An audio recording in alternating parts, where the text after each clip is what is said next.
Indie animation, in all its forms, has been taking over the internet as of the last few years, and it is one of my favorite genres of storytelling. Every time a new series pops into my feed, I make an effort to sit down and see what it has to offer. This has led to me amassing a very solid lineup of shows, AUs, and projects that I am always on the edge of my seat for, including many that I consider to be criminally underrated. I've talked about one of these in the past, but I wanted to showcase another fantastic piece that has some amazing potential.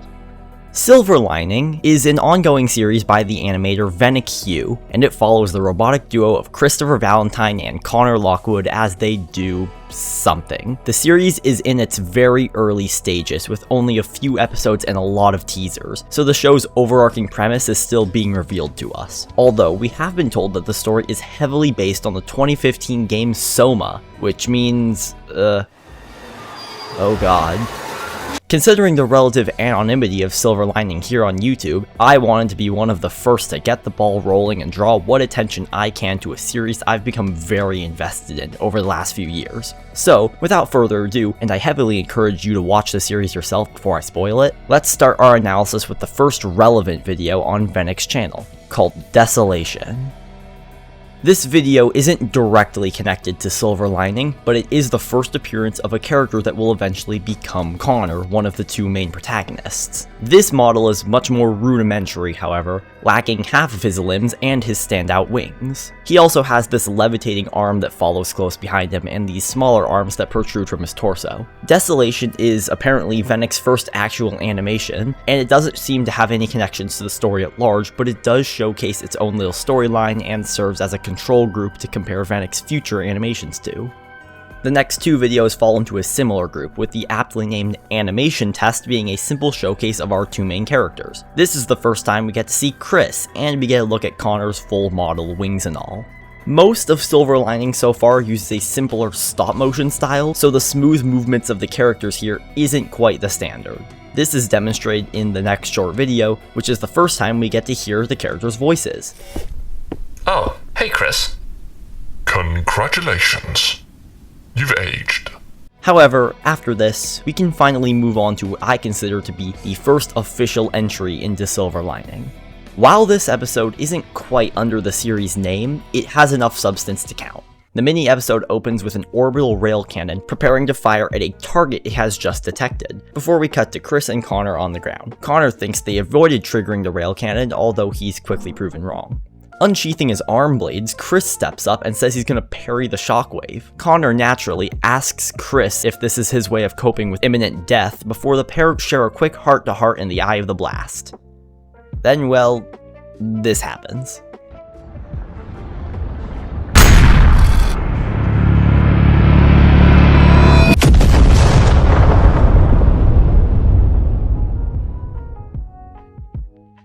What were you saying?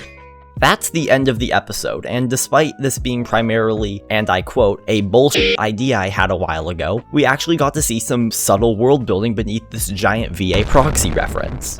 The world seems very dead, with an endless droning wind and a low amount of structures on the horizon. Also, the fact that Connor was questioning if the rail cannon even still worked presents the idea that this world is so far in the future that orbital laser cannons have started to deteriorate from age alone. That could probably be inferred from the presence of our sentient robot main characters, but that actually brings me to the next point we can glean from Connor's dialogue. As the shockwave was about to flatten the duo, Connor says, "Out of everyone who got uploaded, I hated you the least." Connor and Chris are humans, uploaded into robot bodies. If you know anything about Soma, then you could probably guess that, but now we can mark it down as official.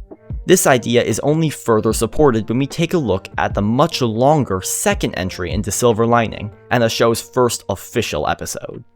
Connor and Chris are walking through some kind of abandoned laboratory, although, when they approach a locked door, Chris opts to use an efficient strategy to force it open. The pair then start discussing the circumstances of their arrival here, talking about how someone named Adler was seemingly guarding the place, and hinting at the fact that there are other uploaded humans. Connor asks Chris to start inspecting some inactive chassis for scrap, before we see that the first of these drones is actually Adler himself somehow.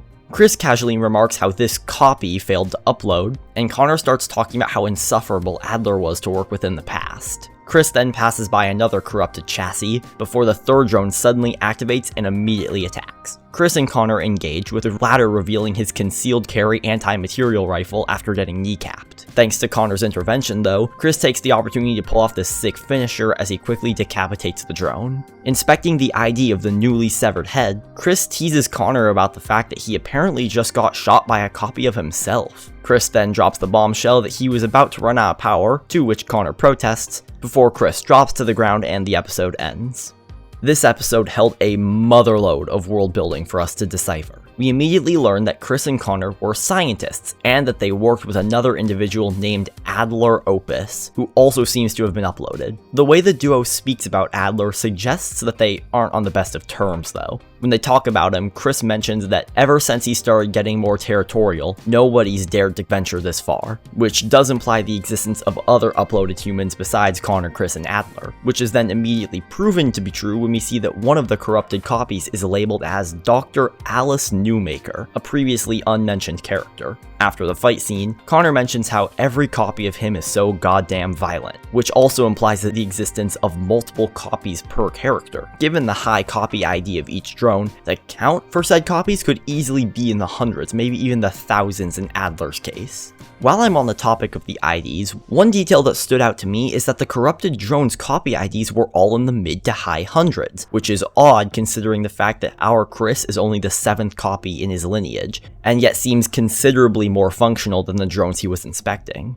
As people in the comments of the video have pointed out, this leads us to a couple of theories, none of which have truly been answered in the series. The first is some level of genetic deterioration, with the personalities of the original corrupting more and more with each copy until it's eventually unusable. This could explain why the Connor copy is immediately hostile, as its high ID indicates that all thought beyond aggression had decayed during its upload. A similar theory I read was generation loss, where each copy actually copies the previous copy instead of the original, and the details of the original are morphed into something unrecognizable by the end of the cycle. Beyond the implications of the copy ID, we also got to see how long some of our cast have been alive, with Chris standing at a whopping 670,000 hours, and the Connor copy at almost 500,000, which is roughly 77 years and 57 years respectively. Finally, we see that our duo does require some kind of rechargeable energy to function, and that Chris seems to have a habit of shutting down in some inopportune moments. This was the video that really got me invested in Silver Lining, and for good reason. venvn is clearly an amazing storyteller because he managed to cram this much lore into 4 minutes without it feeling forced or jarring. From some teasers I'll touch on in a moment, it's safe to assume that the next full-length episode is going to be even better. But before we get to those, we should cover the next video on venvn's channel, which isn't quite an entry, but it does offer some self-proclaimed foreshadowing.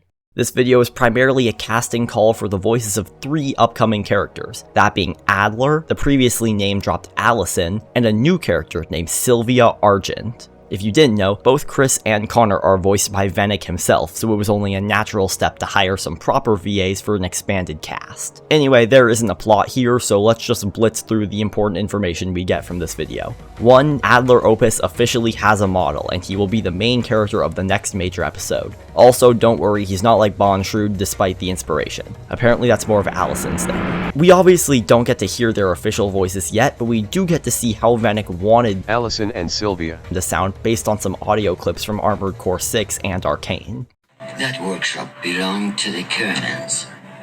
You know what kind of stuff they had in there? We have detected more transports attempting liftoff. Dispose of them. Also, Connor does acknowledge his resemblance to a certain vampiric Nikon. It ends how you would expect. You sure thought. Oh, what the?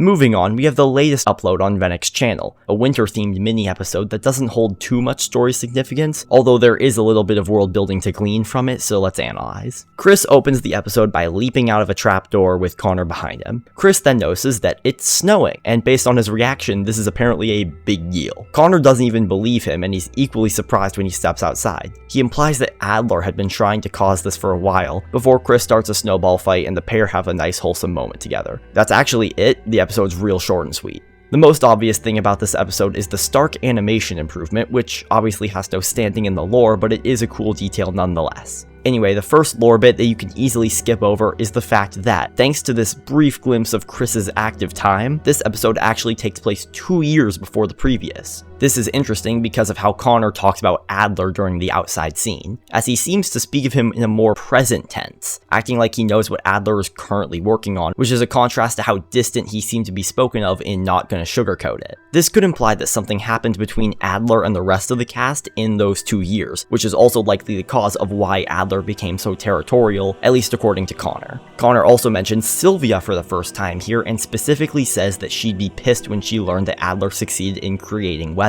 That's our first personality trait of Sylvia, in that she doesn't seem to like Adler, which has become a reoccurring theme among the cast. In the same vein as Adler, Connor talks about Sylvia like he has a personal contact with her, so I think it's safe to assume that whatever event split the party also separated the main duo from Sylvia. Beyond the characters in this episode, we can see some environmental storytelling as well. For starters, one of the reasons Connor doesn't initially believe Chris is that he thinks the snow is a dust storm, which we can infer based on the destroyed moon to actually be particles of lunar fragments that have fallen from the moon and ripped the atmosphere of Earth apart, assuming this even is Earth anymore. Throughout every episode of Silver Lining so far, we have never seen clouds, or any meteorological phenomena for the record, which further supports this idea that Earth's weather has been non-existent for a few decades, and that Adler has developed a way to restore and manipulate it. And actually, I think that's it. Snowy Day is the latest upload on venvn's channel, and I've gleaned all I can from the series so far, so thank you for watching, and oh, it seems I forgot something.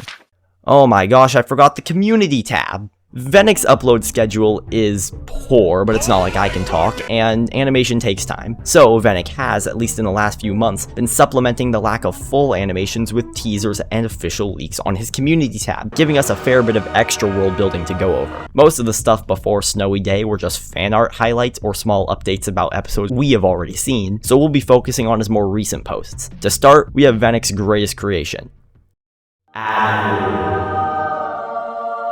But seriously, the first important post is the official model of Sylvia Argent, who's taken on a more biblically accurate form than her fellow scientists. Then, only a month later, we got the first animated teasers for the next episode, with a simple animation of Adler being revealed from behind a sliding door, with a follow-up image showing off what seemed to be multiple clones of Adler. We've already established that Adler could have thousands of copies on the back burner, but given the immediate hostility of Connor's active clone, I was not expecting Adler's to all seem so functional. And as we see in the next teaser, seemingly obedient as well. Said teaser is the absolute motherlode for Adler lore, starting with a gif of Adler watching a door get slammed in by an unseen force before turning to one of his copies and instructing them to do something. This throws a pretty big wrench in the whole genetic deterioration theory. If Adler is able to create multiple functional copies, then why was his drone corrupted? For now, I don't have an answer, but the next few gifs give us some information about how clones may function. For the preceding clip, we see Adler staring down a new clone of Chris, whose ID is all the way in the 50,000s. This once again contradicts genetic deterioration, as drones in the mid-hundreds were being corrupted while a copy in the tens of thousands somehow isn't. Maybe the IDs track the global amount of copies across all originals instead of individually, and Chris just hasn't been copied that much yet. It also seems like Adler is the most comfortable scientist when it comes to uploading, so maybe he knows secrets that the rest of the cast doesn't. Maybe he's even the one who invented it, given how low the IDs of his co-workers are.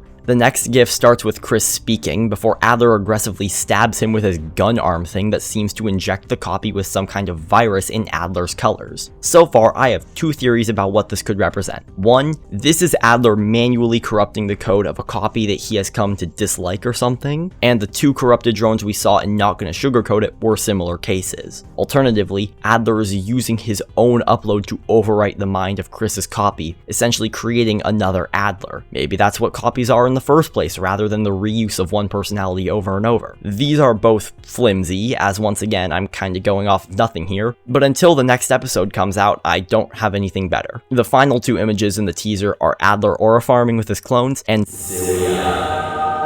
hey, since I started writing the script, he posted one more time, but it was just a marketable plushie version of Connor and a menacing shot of Sylvia, nothing important.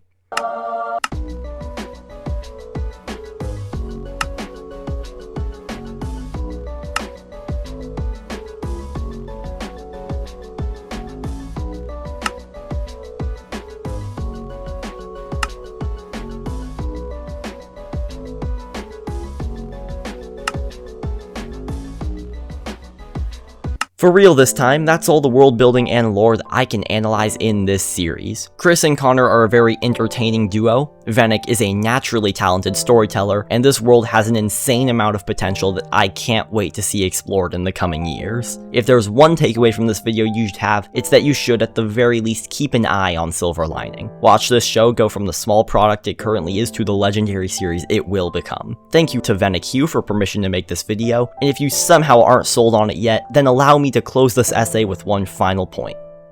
Christopher Ballin.